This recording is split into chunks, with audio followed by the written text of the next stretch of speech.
வணக்கம் and welcome back to ஐக்கரமலகை.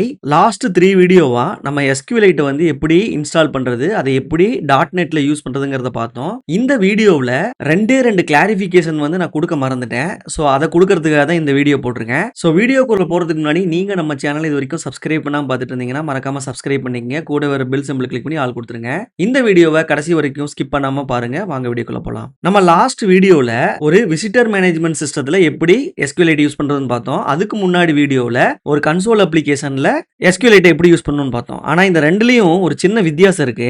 So நம்ம first பார்த்த அந்த கன்சோல் அப்ளிகேஷன்ல நான் system.data.sqlite அப்படிங்கிற ஒரு பேக்கேஜும் sourcegear.sqlite3ங்கிற ஒரு பேக்கேஜும் யூஸ் பண்ணியிருந்தேன். அதே விசிட்டர் மேனேஜ்மெண்ட் சிஸ்டத்துல system.data.sqlite அப்படிங்கிற ஒரே ஒரு பேக்கேஜ் மட்டும் தான் யூஸ் பண்ணியிருந்தேன். இந்த ரெண்டுக்கும் என்ன வித்தியாசம், ஏன் இதுல நான் sourcegear.sqlite3 யூஸ் பண்ணலன்னு பாத்தீங்கன்னா, இந்த விசிட்டர் மேனேஜ்மெண்ட் அப்படிங்கிற ப்ராஜெக்ட் வந்து பாத்தீங்கன்னா .NET Framework 4.7.2. ஸோ இது வந்து ஒரு ஃப்ரேம்வொர்க் ப்ராஜெக்ட். நம்ம முதல்ல பார்த்த இந்த கன்சோல் அப்ளிகேஷன் .NET Core 8 அப்படிங்கிற வெர்ஷன் இருக்கக்கூடிய ப்ராஜெக்ட். ஸோ இது கோர் ப்ராஜெக்ட், அது ஃப்ரேம்வொர்க் ப்ராஜெக்ட். ஸோ இதுக்கு யூஸ் பண்ற பேக்கேஜ் அதுக்கு செட் ஆகாது. அதே போல ஃப்ரேம்வொர்க்ல செட் ஆகிற DLL வந்து இதுக்கு செட் ஆகாது. ஸோ நம்ம என்ன சூஸ் பண்றோமோ அதுக்கு தகுந்த மாதிரி நம்ம பேக்கேஜை மாத்திக்கணும்.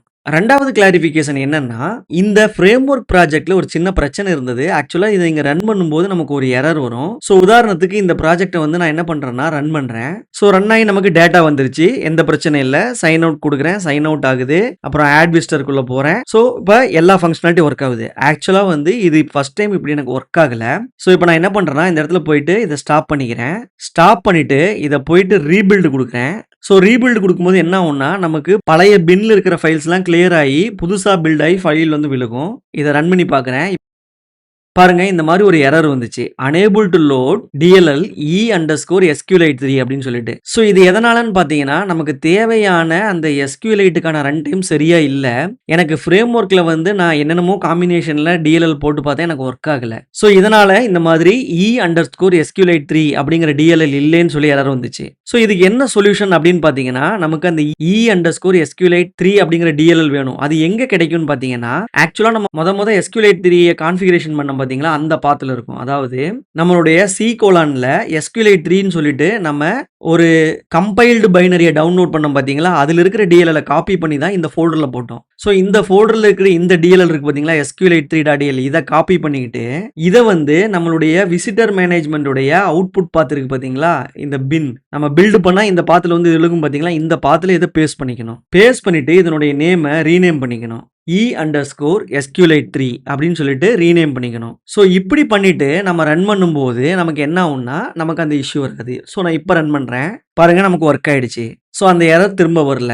ஸோ இந்த DLL வந்து நமக்கு தானா கிடைக்கணும், ஆனால் கிடைக்க மாட்டேங்குது. ஸோ இது ஃப்ரேம் ஒர்க்கில் இருக்கக்கூடிய ஒரு ப்ராப்ளம். மேபி இதுக்கு ஏதாவது SQLiteல ஏதோ ரன் டைம் இருக்குன்னு சொல்றாங்க, அதெல்லாம் போட்டால் ஃபிக்ஸ் ஆயிருங்கிறாங்க. பட் எனிஹவ் நம்ம சேனல்ல இனி வரக்கூடிய வீடியோக்கள்ல நம்ம ஃப்ரேம் ஒர்க் சம்பந்தமா எந்த வீடியோவும் பெருசா பார்க்க போறது இல்ல. அப்படி ஒருவேளை நம்ம ஃப்ரேம் ஒர்க் யூஸ் பண்ண வேண்டிய சூழ்நிலை வந்து அதுல SQLite3 யூஸ் பண்ண நினைச்சாலும் நமக்கு இப்படி ஒரு ஃபிக்ஸ் இருக்கு. அதெல்லாம் நம்ம ஒரி பண்ணிக்க தேவையில்லை. ஸோ இதுதான் இன்னைக்கு வீடியோவில் நான் கவர் பண்ணணும்னு நினைச்சது. ஸோ கண்டிப்பா இந்த வீடியோல இருந்து நீங்க ஏதாவது ஒரு சின்ன விஷயத்தையாவது நீங்க கத்துக்கிட்டு இருப்பீங்க. ஏன்னா எல்லாமே லேர்னிங் தான். நம்ம ஃபேஸ் பண்ணக்கூடிய ப்ராப்ளத்துக்கு சொல்யூஷன் தேடும்போது நமக்கு நிறைய நாலேஜ் கிடைக்கும். அதுதான் நம்மளை மேம்படுத்தும். So keep learning and happy வாட்சிங். இந்த வீடியோ உங்களுக்கு பிடிச்சிருந்தா மறக்காம லைக் பண்ணுங்க. உங்களுடைய ஃபீட்பேக்கை கமெண்ட் செக்ஷன்ல சொல்லிட்டு போங்க. நீங்க சப்ஸ்கிரைப் பண்ணாம இந்த வீடியோ பார்த்துட்டு இருந்தீங்கன்னா சப்ஸ்கிரைப் பண்ணிக்கங்க. இந்த வீடியோட லிங்க் உங்க ஃப்ரெண்ட்ஸுக்கும் ஷேர் பண்ணுங்க. அடுத்த ஒரு நல்ல வீடியோட சந்திப்போம். நன்றி, வணக்கம்.